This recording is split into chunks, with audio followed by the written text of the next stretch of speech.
Hello and welcome to the Home Screen Podcast. This is episode 6. Today I'm joined by Dan again. Hello, my friend.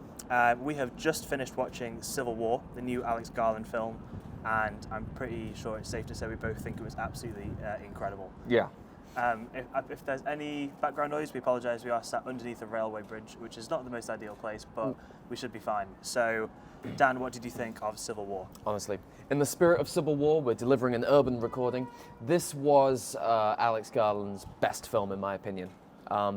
This was the best piece of writing I've felt from him since the likes of Sunshine, since the likes of 28 Days Later, when he worked with Danny Boyle way back when. This film was exceptional and concise, running at what, an hour 45? Yeah, I think that the runtime works so well to its favour. Nowadays everything is 2 hours or more, and it feels like it's almost stretched. It doesn't need to be. This only was on screen as long as it needed to be. It would have been so easy to justify this film being 3 hours long, but this film is so concise in everything it wants to show and everything it wants to talk about, which is so greatly appreciated. I adored this film. This is probably the best film I've seen all year. I think it's up there as well. I went in expecting it to be good. Obviously, his filmography, his track record is great. I think he's only done 3 or 4 films, 28 Weeks Later, Ex Machina, and Men. I think this is masterful filmmaking. I thought the cinematography was incredible, and I absolutely loved how they integrated the photography element into it. Yep. That was so well done. It never felt like a gimmick. It always felt really impactful, and it was used really tastefully. Yeah. Especially the black and white shots, I think, were stunning. Really, really good. Honestly, when I was looking at all the promotional material, I was kind of wondering about what the politics of this story were really going to be, but how it handles an American Civil War is just perfect. You know, I wouldn't call this a film with an agenda necessarily. I would call this an exploration of what it means to be a war photographer. Yeah. You know. Yeah, definitely. I think it's really interesting how it looks into the nature of journalism, how it can be desensitizing. Yeah, I thought it was really clever how it approached that. Not gonna say full spoilers, but I guess gonna hint at things that happen throughout. Lee, so the main character played by Kirsten Dunst, is having flashbacks and scenes of how she's almost like numbed to the effects of it. And whenever that happens, you can see these kind of chromatic aberrations on the side of the screen, this like really shallow depth of field. Yeah. And how as throughout the film, Jessie is becoming more and more desensitized and more numb to this. You then start to see that sort of start to crop in for her. We have an older war photographer and a younger war photographer, and we kind of see the younger photographer start to experience these things for the first time. Yeah, absolutely. Back to what you were saying about how it's really interesting how it handles it politically. I really like how they did the divisions between the factions, sort of geo-based. It wasn't, the Republicans versus the Democrats. It was it was good how it did that. You don't necessarily, these new factions are not tied to current existing factions. For almost the point of making, the point they essentially make is that throughout the film, you can't tell really who's on whose side. There is nothing that divides them, there's nothing really that separates them, which is a fascinating sort of humanist perspective, It kind of treats both sides as basically just soldiers, Yeah. No one's an animal, no one's dehumanized in any way. People are just killing people. Yeah, I think it shows it in a very realistic way. Well, I guess that also plays into the whole journalism side of it, is that the film shows it in quite a neutral way. Yeah, like the protagonists are staying with people from the Western Front and vice versa. It never really clearly shows their political views. Yeah, this is the most ruthless depiction of war I've ever seen on film. It is so cold, it is so callous, it is so brutal, and I think it's poignant that this kind of interpretation of war is occurring on American soil, always seen through their Western kind of, how they spread out their culture through Hollywood and all this stuff. The one thing the one big message a lot of the time in their war films and their action films is that this could never happen in America. So I think it's poignant that then this absolutely ruthless depiction takes place in America, takes place to Americans, Yeah. It's such a sort of, almost kind of a humanizing message as right now we kind of reconcile with what it means to be, a citizen of the West, Yeah, it's really interesting in that respect. I also think that this was the only time we could really release this film. Yeah. We were mentioning briefly that if it was released slightly later on this year, close to the election, or after the election, no matter what result that is, I think it could be seen and taken very differently. Yeah. Whether it's being based, whether it's trying to make a statement, this is it almost felt like the journalists in this, A24 really had to like see the moment and take it with this release date, to get it out there.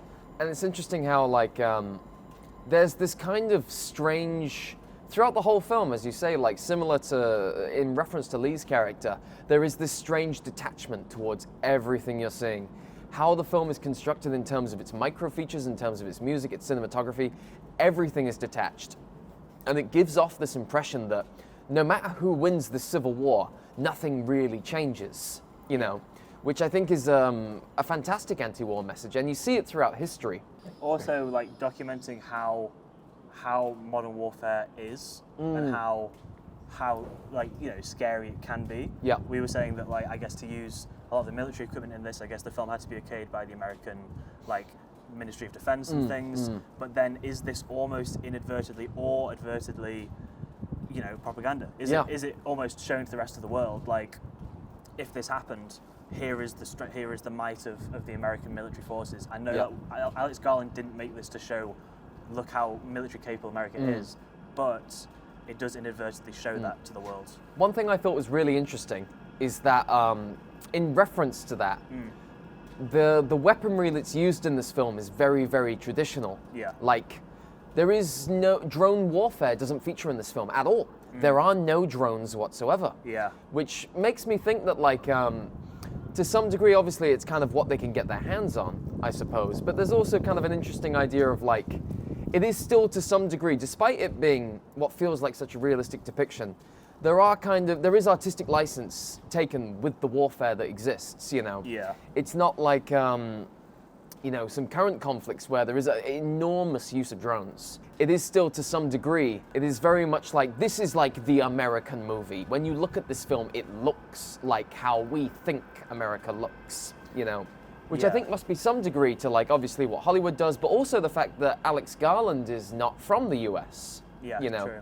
So for him, he's writing a story, which is obviously, while heavily influenced by the American folk around him, it's an outsider's view of America. Yeah. Which is fascinating, because obviously with every other, like, great sort of war that has happened in recent memory, we've always been sort of the outsiders looking in. So it's kind of interesting that he's done that to America. And I suppose watching this, I'd be fascinated to know what Americans think of this film as well. Yeah. Because once again, we're just like, as folks from the UK, we're just kind of looking into another conflict that isn't on our soil, you know? I think it'd be interesting to see the discourse of this film. I hope this does really well, given its budget. It has had a lot of promotion over the last 6 months, really. I hope it does well, and I'm very interested to see where the discourse goes. We've got to wrap up soon, but I just wanted to touch on A24, how this is A24's biggest, and I might even say best film yet. Yeah, what are your thoughts on where this sits in kind of A24's filmography for you, and like the implications of it being their biggest film? I want to see more of this, 100%. It's you know, it's difficult to see such a big budget, epic movie that reflects accurately thoughts of the time. You know, at the end of the day, when you look at something like Marvel, the morals are so simplified. It's I suppose it would be like, it's not often you get such a big budget, very morally grey film, you know. Like this film, some people could, you would be very valid in making the case that it's anti-American, you know. It could be hijacked in that way. I think it's supposed to be sort of a reconciliation of maybe American hypocrisy when it comes to how conflict is captured through journalism and stuff like this. I don't necessarily believe it's anti-American, though. I do believe it is highly critical of Western imperialism as a whole. Yeah, I definitely think it is holding up, you know, the mirror to America, being like, this is all very feasible. Yep. Obviously, it's not implying that it could or will happen, but it's really interesting to see. I think it's the best depiction of modern war that we see, because there's lots of films that have done it, even Attacks on Washington, like Olympus Has Fallen, and like action films, but it is very, like, it feels very fictionalized with a protagonist and a goal and things, whereas this feels like it's shades of grey, and that again really playing into the reporter and journalist nature. This is just showing it almost documentarily. It's almost like even in other films where they even depict the Americans as the bad guys, the American institution still has power over all, and this film subverts that. Yeah. And I've never seen a film do it before. Probably because, like you say, the populace weren't primed for it, you know? And then last thing I just wanted to say is that it looks, we said about cinematography, the grading on this film is probably some of my favorite color grading ever, and it might sound like a small compliment, but it is overall the overall impression it had was huge. Like it was shot all digitally, even some of it with a built-in camera to a stabilizer. But it looks like it's filmed on like film stock with how rich and saturated and deep the colors are. It looks stunning. It's new ideas, it's new technology. I just want to quickly say that the music choices are exceptional. The performances from everyone is perfectly cast for the film. Kirsten Dunst, I can't remember the last time I saw her in something, but she does a damn good job here. She did a really damn good job. She may be a bit Emily Blunt cold at times, but ultimately I think given the nature of her character, she pulls it off. This kid that they've gotten to play the younger photographer, she's great. And Kirsten Dunst's best pal, I wish I knew who they were, but everyone in this film is exceptional. And of course, the best is Jesse Plemons. Dude just, Todd from Breaking Bad is back. Comes in for 10 minutes, steals the show, but probably could say the best scene of how it handles that. 100%. That is one of the most distressing scenes I've seen in a very long time. And it kind of made me glad that I didn't see this in IMAX for that scene, with how tense it would have been. So it's Kirsten Dunst, Wagner Moura, who plays Joel, and then Kaylee Spaney is Jessie Cullen. I thought she was great, really, really good, and super, super well casted for the role. Honestly, fantastic. I mean, Alex Garland has said that this is probably going to be his last film going forward, until he feels the need to come out of retirement, and I'd say he's earned it. I would want to have a break for 5 years if I had to make something like this. I think it is his best work. I still need to go away and watch Men. You also, have you seen Sunshine? No. You need to watch Sunshine. So Alex Garland, he wrote quite a few great scripts before becoming a filmmaker. So 28 Days Later, Sunshine, he did The Beach. And I think he's written a few more. But that stuff is great as well. All of his collaborations with Danny Boyle were fantastic. They were Danny Boyle's best films. He's just been a real one since the beginning. He's a fantastic fiction writer. He's really, really good at it. He's got it cracked. Good on you, Alex Garland. Good on you. Very, very impressed. We'll wrap it up there. So overall, I would say go and see this film. If you can see it when it's in cinemas, even the better. I think it really will, you'll benefit from seeing this on a large screen. In a 100%. Controlled environment. I feel like watching it at home when you've kind of got distractions and a phone and stuff, it's kind of, the film wants you to look at it and not look away. Even like it's unflinching, as some reviews have called it, with some of the more gritty violence. Much more so than many films, this is a film that demands the big screen experience. To watch it on anything else for the first time is a disservice. That is the best way to watch it, hands down. So thanks for listening to this episode of the Home Screen Podcast. If you've enjoyed it, follow us on Spotify to keep up to date for more, and follow us on our social media channels. They'll all be in the description. So thanks for listening, and we'll see you next time. See you next time. Bye.